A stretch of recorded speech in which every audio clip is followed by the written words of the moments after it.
Hey, all cinephile Mike, your friendly neighborhood cinephile is here, and this is episode 4 of Oscar Rewind 2024 edition, my bi weekly series of videos where I revisit the films of this past year's Oscar winners and the nominees. My hope with these videos is that you will discover a new, older favorite, or maybe revisit a film that you haven't watched in a while, and you're like, yeah. I'll be discussing the awards history, the box office information, the critical response, and as always, these reviews are spoiler free. Now, today, I am chatting about Studio Ghibli's Spirited Away. Released in 2001, the film, written and directed by Hayao Miyazaki, while not his first film, was his first Oscar win for when the film won Best Animated Feature, the Oscar in 2002.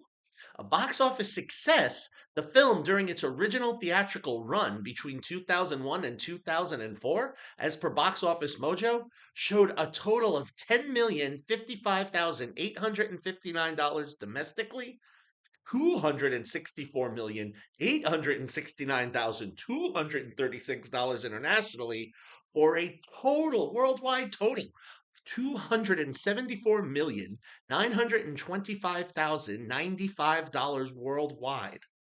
And in the 20 years since its theatrical release, with all of the re releases and anniversary screenings, it currently sits with a total of $357,561,772 worldwide. Now, review wise, as per Rotten Tomatoes, the film sits with the exact same critical rating and audience rating, both of these being 96%. Very high score. Does that hold up to mine? Let's talk about it. Now, in addition to being Miyazaki's first Oscar win, and a little fun note, Spirited Away was the second film ever to receive the Oscar for Best Animated Feature, as the category had only been introduced 1 year prior. It was the first of what would become 4 nominations, and of those four, 2 wins, as he won his second Oscar this year for the critically loved The Boy and the Heron, which pulled that surprise victory this year over Spider Man Across the Spider Verse. Interestingly, other major awards didn't come around to nominating animated films in their own categories for still a few more years after the Oscars. Otherwise, it might have had a BAFTA and Golden Globe nomination for animated feature as well. But it did win Best Animated Feature at the Critics' Choice Awards and the National Board of Review. It was also nominated by the BAFTAs and British Independent Film Awards for the Best International Feature Film.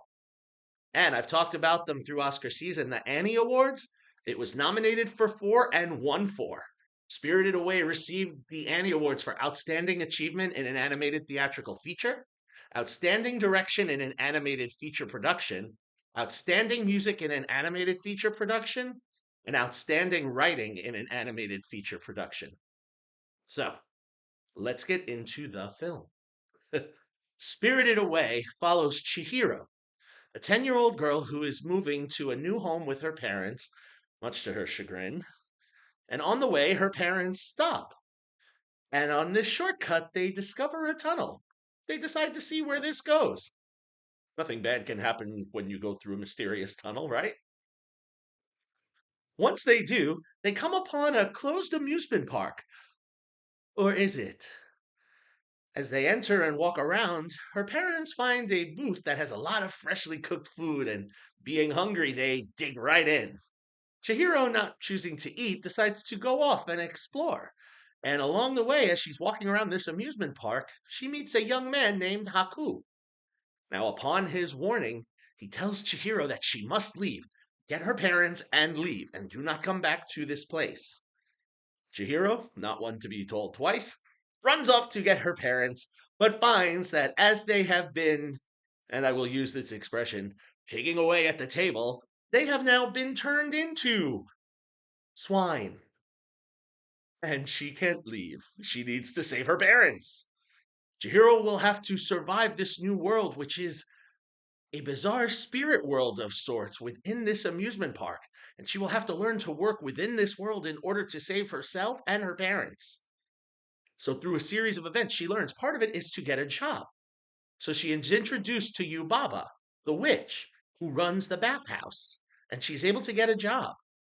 But once Chihiro signs the contract, she learns that there's more to this. She begins to lose her own name and identity and is renamed Sen by Yubaba. And upon running into Haku again, he tells her, "Do not forget your name. Do not forget who you are. If you do, you will never be able to leave this spirit world. You will not be able to save her parents." So, this is the challenge she has to do. So, now while working in the bathhouse, Chihiro, or Sen, I'll keep referring to her as Chihiro just to keep it clear. She begins to interact with a series of spirits and other non human individuals, and some that may be, but are they more than they seem to be? And she will go on her journey to save herself and to save her parents from this spirit world before it's too late. This will not be easy.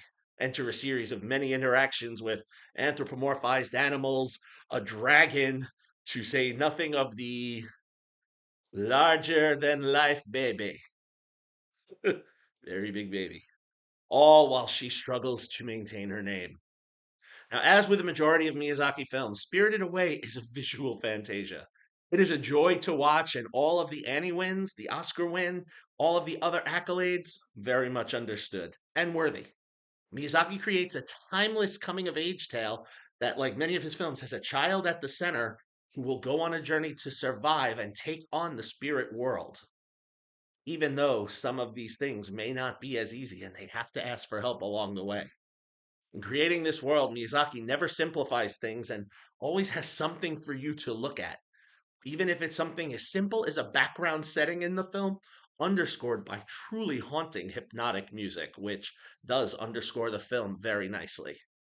Sometimes even the animation, the close-ups of the expressions on the faces, sometimes reveal more about the story and what's going on than the dialogue that's spoken. I mean, those moments in between with no dialogue and no action, where it might be a character sitting and pondering what just happened to them.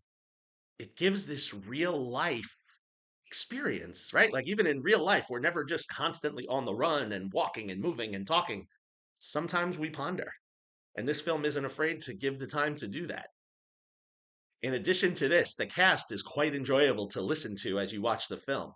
David Chase as Chihiro in the English dubbed version gives all that great necessary energy that this young protagonist needs, and has some great verbal banter with Yubaba, who is voiced by Suzanne Plachette in a quite enjoyable performance. And you can see that Plachette is just chewing through this scenery in this dialogue and relishing every delicious villainous moment. Also, a standout in the voice cast for those of us that watch a lot of animation. Tara Strong gives an enjoyable performance as that larger than life baby, Bo. In all, for me, Spirited Away is a solid 4-star film. I know. Why 4, not 5? Well, look, I enjoy a lot of Miyazaki films. I always love the visuals. This film, however, and I've had this with a few of the others personally for me, sometimes I feel we add a little too many side characters and subplots that aren't fully necessary to really get to the heart of the story. So sometimes those distract for me, and it feels like it could have just been a little bit tighter. But again, I don't want to take away from what it is. It's a joy to watch, and if you haven't seen Spirited Away, or if it's been a while and you're like, you know what, Cinephile Mike? I need to watch that one again. It is currently streaming, surprisingly not on Disney Plus, as Disney produced this and has, this arrangement with Studio Ghibli, but it is streaming on Max. So, there we go. Hope everyone is enjoying Oscar Rewind. Is there a film that you're hoping I get to? Let me know in the comments. You never know. I might ask you to come and meet me on Zoom and record the review with me. Let me hear what you have to think about it. As always, if you like what you heard here, please subscribe to the channel, spread the word. We've hit that 100 subscriber mark. Now let's shoot for 200. We can do it. If everyone just shares this video and gets one person to subscribe, and not to sound like a weird twisted pyramid scheme, but hey, Let's get the cinematic love out there. We're all movie fans. We're all movie watchers. Let's get out and talk movies. You can follow me, so Cinephile Mike, on all social media platforms and on Letterboxd. Can't wait till I see you next week for the next set of reviews that are part of Oscar Rewind. But until then, happy watching. And until next time, this is Cinephile Mike saying take a break and watch something new.